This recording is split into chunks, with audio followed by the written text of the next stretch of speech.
আসসালামু আলাইকুম দর্শক, মাই ফার্স্ট কবুতর ব্লগ চ্যানেলের আজকের ভিডিওটি তাদের জন্য খুবই গুরুত্বপূর্ণ। প্রিয় দর্শক, আপনারা যারা পাটের ব্যবসা করে থাকেন, মাই ফার্স্ট কবুতর ব্লগ চ্যানেলটি প্রত্যেক দিনই আপনাদের সামনে উপস্থাপন করছে পাট সম্পর্কিত গুরুত্বপূর্ণ কিছু তথ্য। আপনি যদি পাট ব্যবসায়ী হন অথবা পাট চাষী হন, তাহলে অবশ্যই চ্যানেলটি সাবস্ক্রাইব করে রাখবেন। তাহলে এখান থেকে গুরুত্বপূর্ণ তথ্য পেয়ে আপনি কিন্তু সিদ্ধান্ত নিতে পারবেন যে কি পরিমাণ পাট মজুত করবেন, পাটের বাজার দর বাড়তে পারে নাকি কমতে পারে।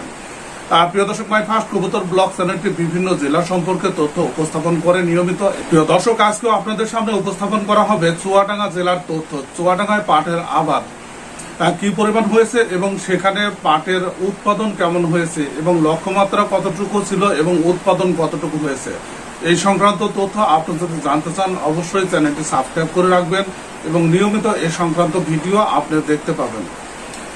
প্রিয় দর্শক, চুয়াডাঙ্গায় যে পরিমাণ পাটের আবাদের লক্ষ্যমাত্রা ছিল সেই পরিমাণ কিন্তু হয়নি, তার অর্ধেকও কিন্তু পূরণ হয়নি। লক্ষ্যমাত্রা যতটুকু ছিল পাট উৎপাদনের সেটিও কিন্তু অর্জিত হয়নি।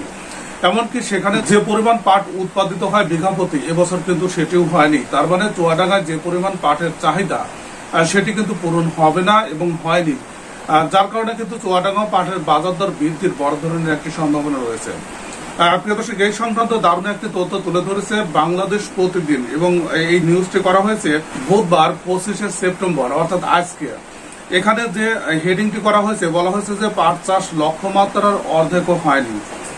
চলতি বছর চুয়াডাঙ্গায় পাট আবাদের লক্ষ্যমাত্রা অর্ধেক অর্জিত হয়নি। মৌসুমের শুরুতে অনাবৃষ্টি ও খরার কারণে পাট চাষিরা আবাদ করতে পারেনি। যেসব জমিতে আবাদ হয়েছিল তাতেও ফলন হয়েছে কম। কৃষকরা বলছে যে প্রকৃতির বৈরী প্রভাবে চুয়াডাঙ্গা থেকে হারিয়ে যেতে বসেছে পাট চাষ। প্রিয় দর্শক, তার মানে এই যে খরা অর্থাৎ যখন পাট বপন করা হয় ঠিক সেই সময় কিন্তু অনাবৃষ্টি ছিল এবং অনাবৃষ্টির কারণে অনেকে পাট বপন করতে পারেনি এবং যারা বপন করছে তারা কিন্তু ঠিকমতো পরিচর্যা করতে পারেনি, যার কারণে সেখানে কিন্তু লক্ষ্যমাত্রা অর্জিত হয়নি। লক্ষ্যমাত্রা থেকে কম পরিমাণ পাটের আবাদ হয়েছে। প্রিয় দর্শক, আসুন আমরা দেখে নেই কি পরিমাণ পাটের আবাদ হয়েছে। এখানে কৃষি বিভাগের সূত্রে জানা যায় যে এবার চুয়াডাঙ্গায় পাটের আবাদের লক্ষ্যমাত্রা ছিল 16,700 হেক্টর জমিতে এবং সেখানে ধরা হয়েছিল 45,000 মেট্রিক টন পাট উৎপাদিত হবে।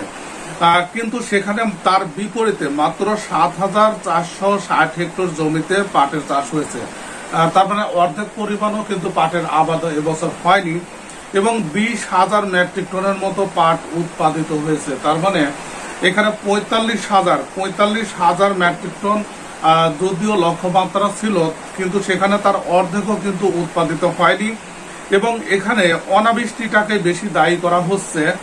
প্রিয় দর্শক, এছাড়া কৃষক আক্কাজ আলী বলেন যে প্রকৃতির বৈরী আচরণে পাটের আবাদে কৃষকের খরচ বেড়েছে, লেগেছে বাড়তি সেচ ও সার, পাট জাগ দিতেও গুনতে হচ্ছে বাড়তি টাকা। এসব কারণে পাট চাষে আগ্রহ হারাচ্ছে অনেকে এবং সেখানে কিন্তু বলা হচ্ছে যে পাটের ফলন, কৃষকরা যেটি বলছে যে পাটের ফলন 1 বিঘা জমিতে 12 থেকে 14 মন হওয়ার কথা।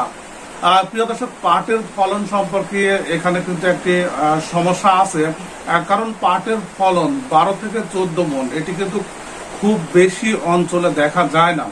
এখন আপনারা যারা চুয়াডাঙ্গায় আছেন, যারা দেখছেন ভিডিওটি, তারা অবশ্যই সঠিক তথ্যটি তুলে ধরবেন। প্রিয় দর্শক, কিন্তু তারা বলছে যে বিঘা প্রতি যেটি ফলন হয়েছে সেটি হলো 7 থেকে 8 মন। প্রিয় দর্শক, এবং কৃষি সম্প্রসারণ অধিদপ্তরের উপপরিচালক মাকসুদুর রহমান উনি বলেন যে প্রকৃতিগত কারণে চুয়াডাঙ্গায় এবছর পাটের আবাদ কম হয়েছে। মৌসুমে কম বৃষ্টির কারণে কৃষক পাট চাষ করতে পারেনি। চলতি বছর পাটের দাম বাড়লে আগামীতে নতুন করে কৃষক পাট চাষে আগ্রহী হবে, অর্থাৎ সেখানে যদি পাটের দাম বৃদ্ধি পায় তাহলে কিন্তু কৃষকেরা পাট চাষে আগ্রহী হবে। প্রিয় দর্শক, আপনার এলাকার পাটের বাজার দর কেমন চলছে অবশ্যই সেটি কমেন্ট সেকশনে জানাবেন এবং সঠিক তথ্যটাই আশা করি তুলে ধরবেন। প্রিয় দর্শক, ভিডিওটি দেখার জন্য আপনাদের সবাইকে ধন্যবাদ জানাচ্ছি।